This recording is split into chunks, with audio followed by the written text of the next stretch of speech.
ہیں کہ جیسے ہم یہاں پہ ہمیشہ کے لیے آئے ہیں کہ اللہ نے جو دی ہے وہ اس لیے دی ہے تاکہ ہم آخرت کی بازی جیت جائیں، جہنم کی آگ سے بچ جائیں، قبر کے عذاب سے بچ جائیں، آخرت کے اندر فمن زحزح عن النار وادخل الجنۃ فقد فاز، کہ جہنم کی آگ سے بچ گیا، جنت میں چلا گیا، وہ کامیاب ہے۔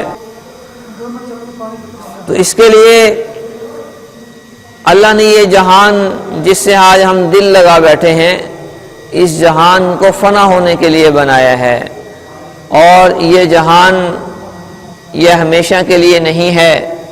اس کو آئیڈیل ہوم اللہ نے نہیں بنایا ہے، بلکہ آئیڈیل زندگی اللہ نے جنت میں بنائی ہے، اور اس جہان کو ہم اپنی خواہشات کے مطابق، اپنی ضرورت اور اپنی عقل کے مطابق اسے بنانا چاہتے ہیں، یہ ہو نہیں سکتا، کیونکہ اللہ نے اس کو اس طرح سے ڈیزائن ہی نہیں دیا کہ یہاں پہ انسان مکمل بیماریوں سے پاک ہو، اسے کوئی پریشانی نہ آئے، بڑھاپا نہ آئے اور اس پر موت نہ آئے۔ ایک ماہر نفسیات کہنے لگے کہ انسان کی یہ فطرت ہے کہ انسان جو چیز ممکن ہو اس چیز کے بارے میں سوچتا ہے، جو چیز ناممکن ہو اس کے بارے میں وہ سوچتا ہی کوئی نہیں ہے۔ یہ انسان کی عقل ہے، جیسے کوئی انسان یہ نہیں سوچتا کہ میں آسمان پہ چڑھ جاؤں، کبھی سوچا ہی نہیں، کیونکہ ممکن ہی نہیں ہے۔ تو ایسے ہی انسان کے ذہن میں ممکنات کی چیزوں کے بارے میں انسانی ذہن سوچتا ہے۔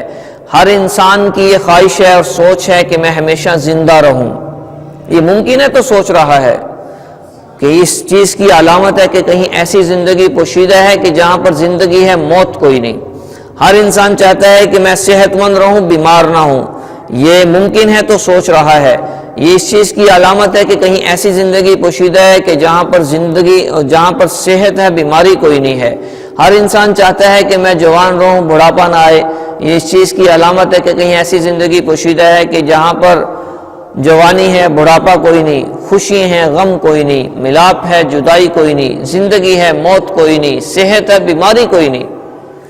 تو اس کے لیے کہ یہ زندگی کیا زندگی ہے جس کے پیچھے موت کے بادل ہوں، جوانی کے پیچھے بڑھاپا ہو، صحت کے پیچھے بیماریاں ہوں، اور خوشیوں کے پیچھے غم ہو، ملاپ کے پیچھے جدائیاں ہوں، یہ زندگی تو نہ ہوئی۔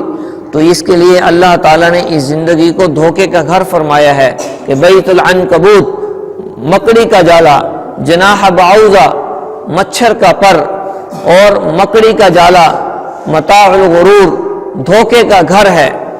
لیکن ہم اس دھوکے میں پڑے ہوئے ہیں۔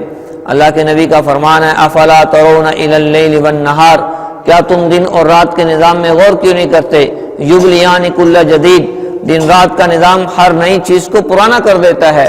وَيُقَرِّبَانِ كُلَّ بَعِيدٍ، ہر دور کی چیز کو قریب لے کے آ جاتا ہے۔ وَيَأْتِيَانِ بِكُلِّ مَعُودٍ، اور اللہ کے وعدے کو یعنی قیامت کو سروں پہ لے کے آ رہا ہے۔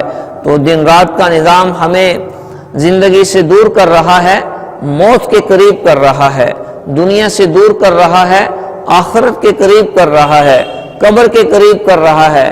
اور اس کے لیے لیکن ہم جس چیز سے دور ہو رہے ہیں اس کی فکر بڑھتی جا رہی ہے، جس چیز کے قریب ہو رہے ہیں اس کی غفلت بڑھتی جا رہی ہے۔ ذہن میں ہے کہ جی مریں گے دیکھا جائے گا، تو لیکن ہم دنیاوی معاملات کے اندر تو نہیں کہتے دیکھا جائے گا۔ سیزن شروع ہونے سے پہلے اس کی ہم پلاننگ کرتے ہیں، اس کے لیے مال سٹاک کرتے ہیں، زمین کے اندر ہل چلاتے ہیں۔ گندم مئی اپریل میں آنی ہوتی ہے، اس کے لیے نومبر دسمبر میں اس کی کاشتکاری کرتے ہیں۔ اب یہ نہیں کہتے جی اپریل آئے گا دیکھا جائے گا، اس کے لیے پہلے سے ہم کرتے ہیں۔ لیکن آخرت کا مسئلہ آتا ہے جی دیکھا جائے گا۔ بھئی سر میں درد ہو تو فوراً ڈاکٹر کے پاس جاتے ہیں، بیمار ہو جائیں، بخار چڑھ جائے ڈاکٹر کے پاس جاتے ہیں، میڈیسن استعمال کرتے ہیں، انجیکشن لگاتے ہیں، جب نہیں کہتے کہ جی دیکھا جائے گا۔ آخرت کا مسئلہ آتا ہے جی دعا کریں۔ تو اس کے لیے میرے بھائیو، دوستو، عزیزو، کہ غفلت کی زندگی، غفلت کی موت، جیسی زندگی ویسی موت۔ رنج کتنا بھی کریں ان کا زمانے والے، جانے والے تو نہیں لوٹ کے آنے والے۔ کیسی بے فیض سی رہ جاتی ہے دل کی بستی، کیسے چپ چاپ چلے جاتے ہیں جانے والے۔ ایک پل چھین کے انسان کو لے جاتا ہے، پیچھے رہ جاتے ہیں سب ساتھ نبھانے والے۔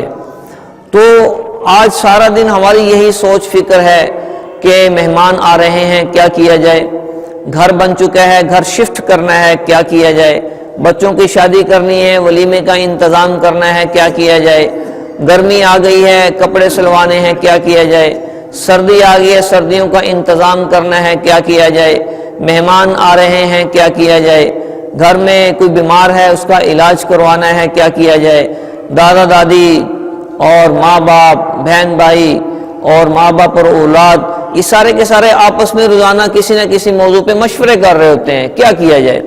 کبھی ہمارے گھروں میں نہ آخرت کے تذکرے ہیں، نہ اس حوالے سے کوئی بات کی جاتی ہے کہ ہم نے مر جانا ہے، کیا کیا جائے، قبر کی تیاری کرنی ہے، کیا کیا جائے، قبر کے اندھیرے دور ہو جائیں، کیا کیا جائے۔ میں